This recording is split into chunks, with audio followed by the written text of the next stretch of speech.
And horses were used against you on that night of the presidential debate. It seemed so tame inside. It was the furthest thing from tame outside. It was nothing short of combat, except in this situation, we couldn't re-engage. All our supporters could do was take it. There was violence, rampant violence, 100% of it from the Nassau County Police Department. What was the message you were trying to bring to the debaters, to John McCain and Barack Obama? Well, as I know, I don't have to tell you, Amy, the veterans issues and even the war in Iraq was definitely missing from this campaign this season, especially as the economy crumbled over the past few months. And this comes at a time while we're still actively engaged in 2 wars. I mean, this war isn't even over, and this country is moving towards forgetting its veterans and forgetting its troops. And we went out there to try and do something about that. That is a dire situation, and a lot of people's lives depend on VA funding and troops being taken care of. And so it was an emergency. It was our last chance to put pressure on these candidates to do the right thing. And we were responded to, as I said, by police brutality, and then being charged yesterday with disorderly conduct on the Marine Corps birthday, and then having to deal with that today on Veterans Day, rather than coming together and being veterans and considering our sacrifices and our experiences. We are fighting the Nassau County Police Department, who would make people in this country believe that veterans are criminals for exercising their constitutional rights to be heard. Yet I'm sure many of them are veterans, and I bet a number of the vets who've come home want to be police or are police. You served in the military for 5 years. You went to Afghanistan, said no to Iraq. You refused to deploy. You were not facing court-martial charges until this protest? Well, I was actually sent a letter about a week afterwards from the military, a week after this protest, which announced their intentions to prosecute me for misconduct. I had 45 days from when I received the letter to respond to the military. I'll be responding to them probably next week with an official demand for a hearing, at which I will demand a court-martial. Last May, when I promised not to go to Iraq, I also promised not to leave the country, and I promised to fight any charges that the Army brought. And that promise is as good today as it was last May. And I will be demanding court-martial. I will be moving forward to try and prove that a soldier refusing to deploy to Iraq is not misconduct. It's in fact very much in keeping with not just the Uniform Code of Military Justice and the Constitution, but human conscience and even combat dignity.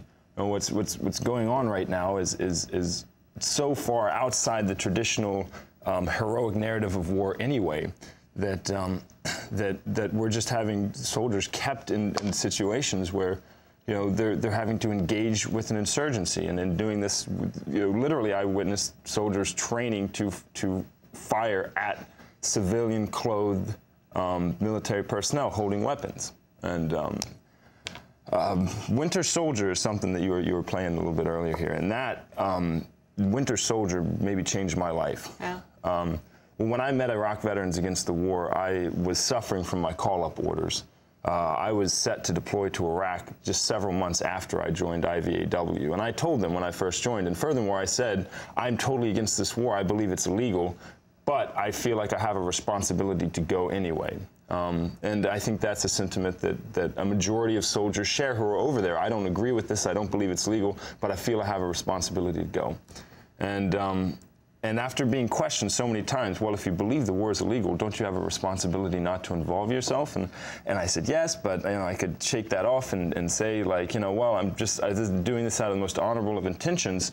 And then I watched Winter Soldier, and I realized that story is what leads people to Iraq and then leads them back home to participate in the anti-war movement, partly in remorse for what they did and what they experienced. And I want to go right now to Aaron Glantz. Matthis Chiroux again said no to war in Iraq after serving in Afghanistan. And Aaron Glantz is an independent journalist who's reported extensively from Iraq, from the invasion to 2005, has been now covering the stories of American military vets since his return. He co-authored with Iraq Veterans Against the War the book Winter Soldier, Iraq and Afghanistan, Eyewitness Accounts of the Occupations. And his forthcoming book is called The War Comes Home, Washington's battle against America's veterans. His latest article is up on the nation's website called On Veterans Day, Don't Forget About the War.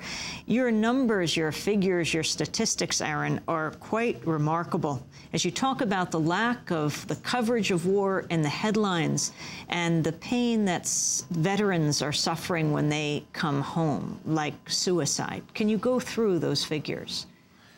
Thank you, Amy. First of all, it's important to think about the fact and the irony that while Matthis Chiroux and Nick Morgan and the other members of IVAW were being beaten by the police outside of the presidential debate, inside the presidential debate, John McCain and Barack Obama didn't even use the word Iraq or the word Afghanistan.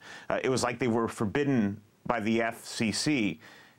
In the closing days of the campaign, only 2% of all news coverage was about the war. And yet we have a tremendous crisis with veterans coming home from these wars. We have 18 veterans committing suicide every day in this country. We have 200,000 veterans sleeping homeless on the street every night. I want to just stop you there. 18 veterans a day? Where are these figures coming from? The government.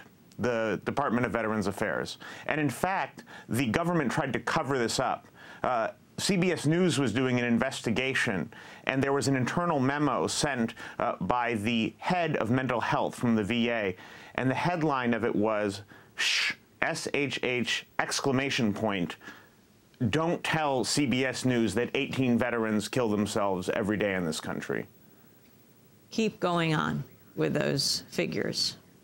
Well, we have 300,000 veterans of Iraq and Afghanistan who have post-traumatic stress disorder, flashbacks, mental wounds from the wars. We have 320,000 veterans of Iraq and Afghanistan who are suffering from traumatic brain injuries, which is physical brain damage caused by roadside bombs. Because as you know, Amy, we have excellent body armor in this war, but there's nothing that can be done to prevent somebody flying out of their Humvee and into a wall after a roadside bomb explosion. And so people come home and they have lost their short-term memory, they have lost some of their hand-eye coordination, and they don't understand why. And all too often this is because of traumatic brain injury, which both traumatic brain injury and post-traumatic stress disorder, the Rand Corporation estimates that only half of the veterans suffering from these two signature injuries of the Iraq War